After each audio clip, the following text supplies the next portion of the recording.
Muchas gracias. Buenos días a todos. En el día de hoy vamos a introducir algunas de las tubulopatías, empezando por el tema de cistinuria.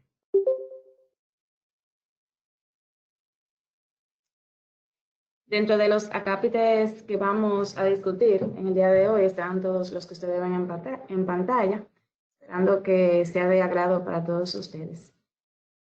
Dentro de la definición podemos decir que la cistinuria es una enfermedad hereditaria de carácter autosómico recesivo y se engloba dentro de las alteraciones del transporte de aminoácidos o aminosidurias, siendo esta la más frecuente y la mejor conocida.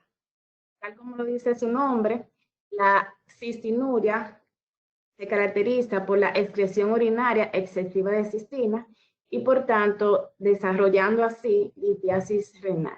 Es una de las complicaciones o es la complicación más temida de esta patología. Dentro de la historia podemos decir que la cistinuria, como dije, es una de las aminosidurias más destacadas porque es la que más se ha estudiado. Desde los años 1800 se está estudiando la composición de los litos de los pacientes que padecen esta enfermedad. En el año 1810, Wallenstein estudió los litos de dos pacientes, reconociendo así que estaban constituidos por ácido cístico. Pero fue luego de aproximadamente 100 años que Friedman confirmó la estructura química de la cistina y el científico Garrod pues la definió como la cistinuria. La cistina no es más que un dímero del aminoácido de cisteína. Está compuesto por dos moléculas de cisteína unidos por un puente disulfuro. Cabe destacar que antes de que no se caracterizara como una enfermedad congénita tubular, pues había mucha confusión en cuanto a la cistinuria y la cistinosis. Pero ya sabemos hoy en día que no son términos homólogos, sino que son entidades totalmente diferentes. La cistinosis, en cambio, es una metabolopatía en la cual hay un déficit de la enzima que metaboliza la cistina y por tanto esta se acumula a nivel lisosomal produciendo sus manifestaciones tanto renales como extrarrenales. Y ya la cistinuria, que es lo que vamos a discutir hoy. En cuanto a la epidemiología, podemos decir que la cistinuria tiene una prevalencia mundial promedio de 1 en 7.000 neonatos, siendo así la enfermedad de herencia mendeliana más frecuente. Pero esto tiene mucha importancia porque dependiendo del país, tiene mucha variabilidad. Por ejemplo, en los judíos libios, la frecuencia es mucho más alta, siendo un caso por cada 2.500 neonatos, y en Estados Unidos ya es un poco más rara, siendo un caso por cada 15.000 neonatos.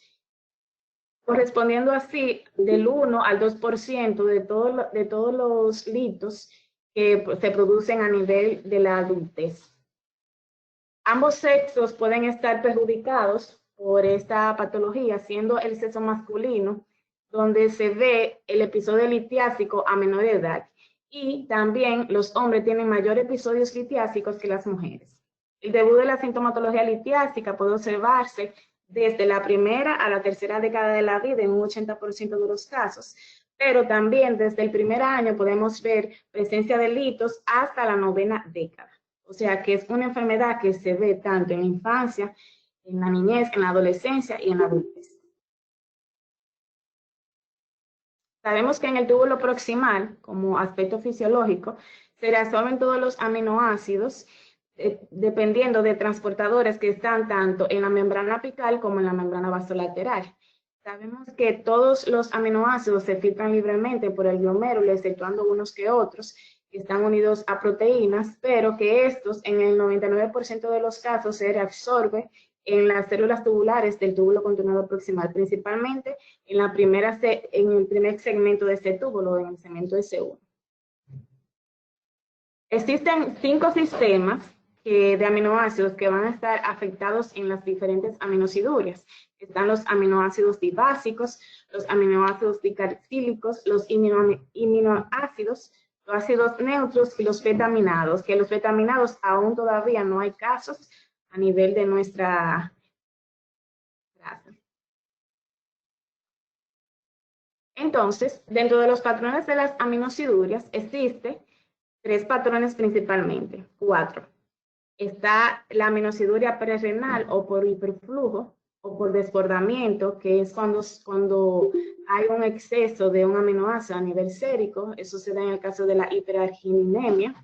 Está también las aminociduras que son por competencia, que ya es un efecto de ese aumento de ese aminoácido X que compite con otros para su transporte a nivel tubular, como es el efecto de la misma hiperarginemia. Está las aminociduras renales, las cuales pueden dividirse en aminociduras aniónicas. Básicamente aquí están implicados el ácido glutámico y aspartático.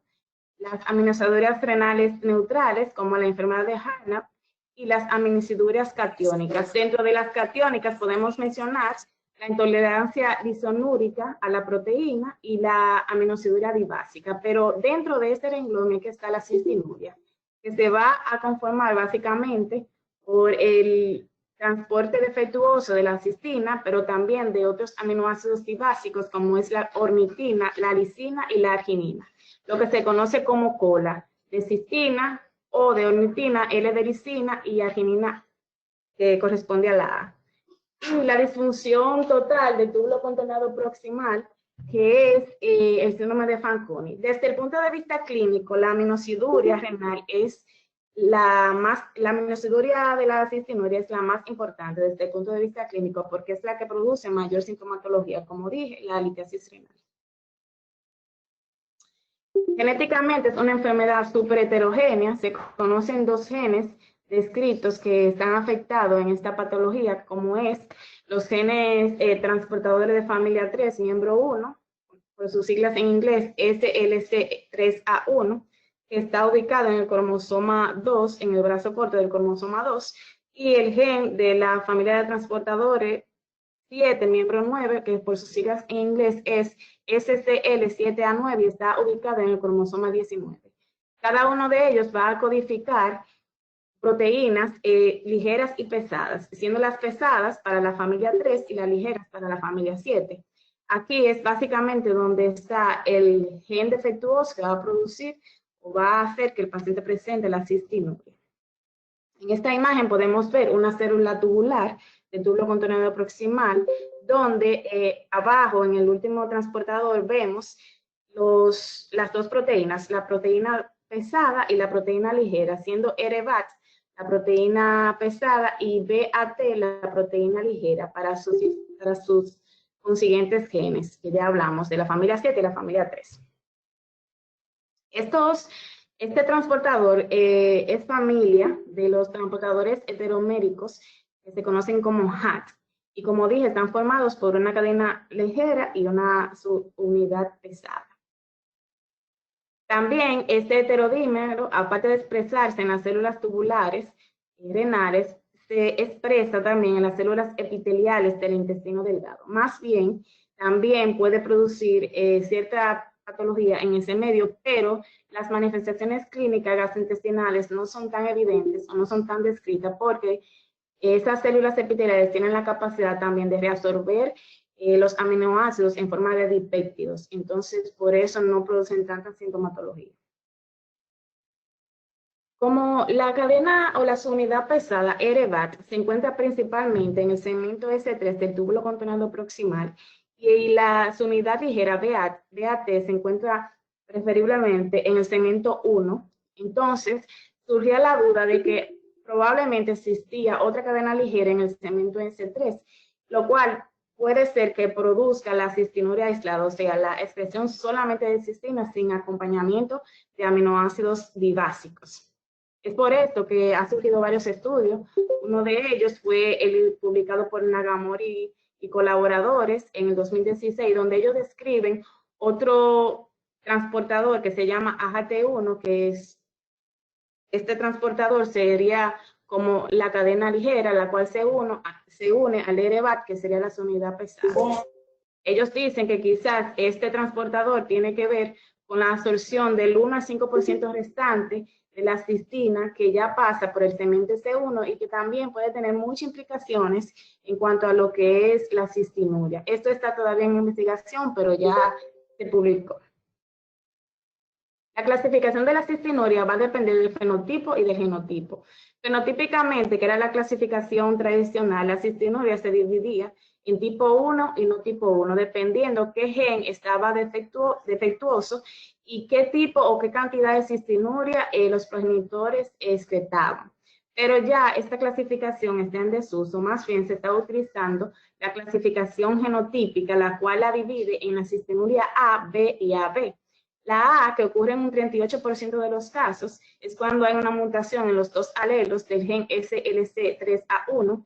La cistinuria B, que ocurre en el 47% de los casos, es cuando hay una mutación en los dos alelos del gen SLC7A9. Y la cistinuria AB, que es la que menos ocurre en un 14% de los casos, hay una mutación tanto en el gen de la familia 3 como en el gen de la familia 7.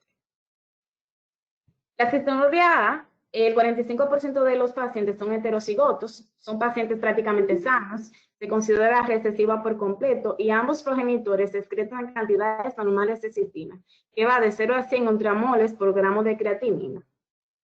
En cambio, la cistinuria tipo B, el 50% de los afectados son heterocigotos, se considera una entidad recesiva incompleta o codominante, y ambos progenitores excretan cantidades intermedias de cistina que van de 100 a 600 ultramoles por gramos de creatinina, reconociendo que el 14% de estos pacientes puede presentar excreción normal de cistina, igual que la cistinuria tipo A. El riesgo de nefrolitiasis en este grupo es bastante elevado, y en contraposición con la cistinuria AB, que también son heterocigotos, hay una mutación en cada gen, la prevalencia es súper rara, a pesar de que parece que debería ser igual que la A y B, pero es la que menos ocurre y tiene menor riesgo de nefrolitiasis. Dentro de las manifestaciones clínicas, bueno, la manifestación clínica más descrita es la nefrolitiasis, con todo lo que conlleva un paciente con nefrolitiasis, ya sea recurrente o no. Como sabemos, la cistina no se sobresatura a nivel tubular y especialmente cuando el pH está ácido, formando así cálculos, que estos cálculos tienen varias características que son cálculos duros, radiopacos y de aspecto acaramelado. También la orina tiene un olor desagradable a azufre por su composición, y ya todas las manifestaciones que conlleva a un paciente con nefrolitiasis, bueno, este paciente con cistinuria la va a presentar como es dolor lumbar, cólico nefrítico, puede presentar infecciones de vías urinarias a repetición, hematuria con episodios de hematuria macroscópica, obstrucción de vías urinarias, pielonefritis aguda y en el peor de los casos, insuficiencia renal crónica, ya sea por nefropatía obstructiva o por pielonefritis crónica. Aquí vemos el aspecto micro y macroscópico de los cristales de cistinuria. En la fotografía A vemos cristales hexagonales planos que pueden estar tanto aislados o formando maclas, que son esas formitas que forman los cristales. Este es uno de los hallazgos típicos de la cistinuria, pero solamente se puede ver del 20 al 25% de los casos y en la orina, en la primera orina de la mañana. Una vez encontremos estos hallazgos a nivel de sedimento urinario en el microscopio, pues podemos decir seguramente que ese paciente presenta cistinuria. Pero como dije, es muy raro de encontrarlos. Ya a nivel macroscópico vemos que esos ritos tienen un color miel acaramelado, tienen un aspecto medio brillante y son de consistencia muy dura. La morfología y el tamaño pueden ser variables, desde muy pequeños hasta aparecer como cálculos coraliformes. Aquí también vemos los cristales hexagonales y la forma macroscópica de esos hitos. El diagnóstico básico se hace a través de exámenes con orina. El test de Brand, que es el método colorimétrico, es un método cualitativo simple que utiliza cianuro y nitroprusiato sódico. Básicamente, cuando el cianuro sódico se mezcla con la orina alcalinizada, la cistina se va a reducir a cisteína, que es su compuesto inicial, y en presencia de nitroprusiato de sodio va a adquirir un color morado, o magenta, como lo dicen los analistas. Este test va a estar positivo cuando las cantidades de cisteína o de cistina sean de 75 a 125 miligramos de cisteína por gramo de creatinina en orina, y debemos tener muy en cuenta que en pacientes que presenten homocisteinuria o acetonuria o cetonas en orina, bueno, pues pueden tener falsos positivos. Otro de los métodos es la cuantificación de la excreción urinaria de cistina. Esta es mediante una recolección de orina en 24 horas y también puede ser por cuantificación mediante cromatografía. Existe también métodos que tienen que ver con la espectrofotometría mediante la oxidación de la cistina. Y es importante recalcar que en los lactantes, aunque no es nuestra población de trabajo, pero en los lactantes no es definitivo el diagnóstico de cistinuria hasta después de los 2 años de edad, porque en estos niños, pues las células tubulares, principalmente el túbulo contenedor proximal, todavía se encuentran en maduración y pueden tener cierto grado de aminociduria, no siendo esta patológica. El diagnóstico genético no se considera necesario, no es útil para predecir la respuesta terapéutica. Más bien el diagnóstico se hace por clínica y ya por las pruebas de orina. Debemos tener pendiente diagnósticos diferenciales para la cistinuria, como es el síndrome de hipotonía cistinuria o síndrome de hipotonía cistinuria atípico, que está básicamente asociado a cistinuria de tipo A, donde existe una deleción génica contigua homocigótica de 2 genes, incluyendo el gen del miembro de la familia 3, que es nuestro gen, uno de los genes protagonistas de nuestra enfermedad. Estos niños van a presentar cistinuria, hipotonía, dismorfia facial y déficit de la hormona de crecimiento. Y la otra enfermedad que debemos tener como diagnóstico diferencial es el síndrome de microdeleción 2P21, que también está asociado al cistinuria de tipo A. Hay deleción de varios genes, incluyendo el de la familia 3A1, y también presenta cistinuria, en este caso presentan convulsiones neonatales y acidemia láctea.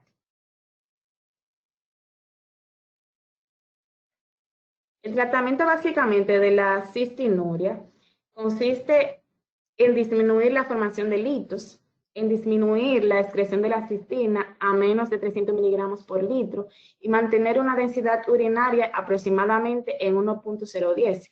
Asimismo, debemos de evitar los procedimientos invasivos en nuestros pacientes. Ya sabemos las complicaciones que conlleva múltiples procedimientos invasivos repetitivos. Dentro del tratamiento podemos ver medidas generales, las medidas farmacológicas y por último las medidas intervencionistas o quirúrgicas. El tratamiento en cuanto a las medidas generales debe ser el tratamiento inicial, siempre haciendo énfasis en la dieta, una dieta que debe ser rica en zumos cítricos y también debe tenerse en cuenta que la ingesta de sodio debe ser inferior a 2 gramos al día y la metionina también debemos consumirla menos. Consumir más productos de origen vegetal. Entre esta aclaración, quiero decir que no se ha visto en los pacientes, por ejemplo, que tienen cistinuria y que son vegetarianos, no se ha visto que esto han disminuido la excreción de cistina, pero como sabemos que la cistina viene del metabolismo de la metionina, pues entonces se recomienda su uso reducido.